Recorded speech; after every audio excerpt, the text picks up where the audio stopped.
Hi everyone, so today we're going to be testing out the Azure markers. They are alcohol-based markers. These are very inexpensive markers. They only cost $10. You get 12 markers and a colorless blender, which is not bad. They say they are blendable markers. They are blendable, but you really have to work at blending them.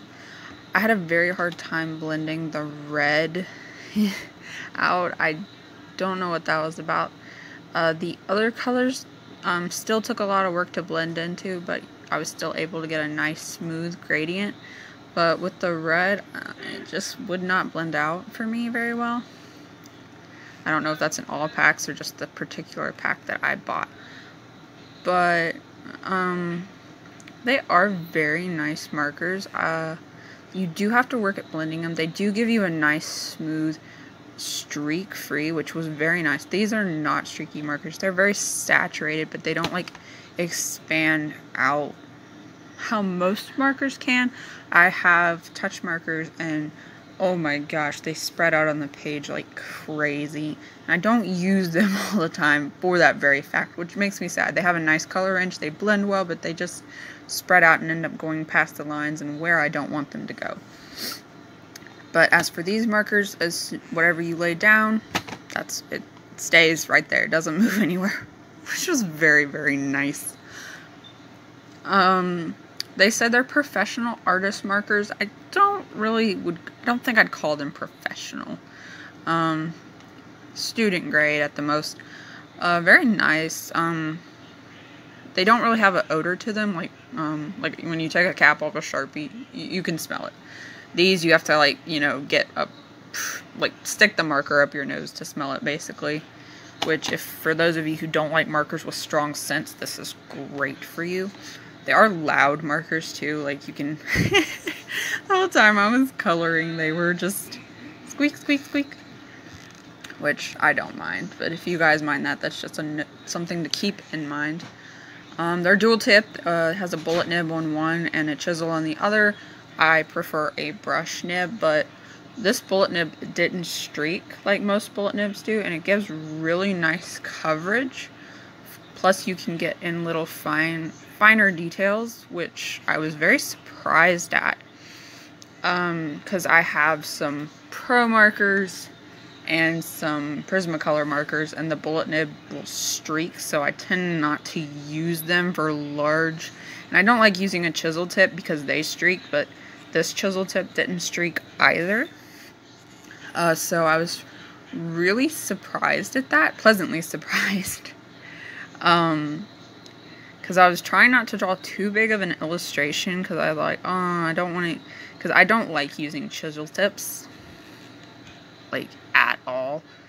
It doesn't really give the coverage, not the coverage, I don't know, I just don't like them. I very rarely use it. I think I've only ever used it like twice in my marker time, and I've been using markers for like 4 or 5 years now.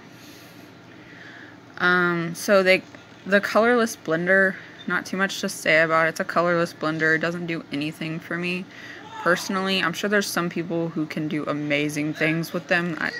It's just not my preference. I don't like them. I prefer to take the colors and blend them. And I did have to use the colorless blender, as you can see right here. I took the black and put the marker nib to marker nib technique. I've seen this a couple times on YouTube from my favorite YouTubers, and I was like, you know what, I'm gonna try this technique, because I tried doing it with the purple and it made it pink. I did not like that, so I tried to do the black and made it gray, which made it look a bit better. For her hair, I used the dark brown, the dark green, and the light green. The brown on camera looks like a blob for her roots, but it's there, guys. Her hair and her octopus dress were the best parts to color for me. I think a lot of these markers, cell shading or coloring large backgrounds, if you want just a good solid color. The hair did, and the dress, some colors blended out a lot better than others. And I definitely will be using these in my collection and my pieces. I did enjoy them. Yeah. I would recommend for when you're starting out, if you want to see how markers feel, I would recommend trying these for sure. I think they're pretty amazing for $10. I've gotten some pretty expensive markers that did nothing for me, and these were definitely a good buy. I do recommend them. They have their pros and cons, as all things do, but I think they're really great, and I hope you guys enjoyed this video. If you would like to see more review videos like this, I'm definitely up for that. I enjoyed making this one. The editing was a struggle, but the drawing process was great. Drawing her hair and her octopus dress was the most fun part about this. I've never really put too much detail into hair, but I really wanted to see what I was going to be able to do with these, and very impressed. Now, do my Copic markers still remain champion? Yes, but are these a very, very good marker too? Yes.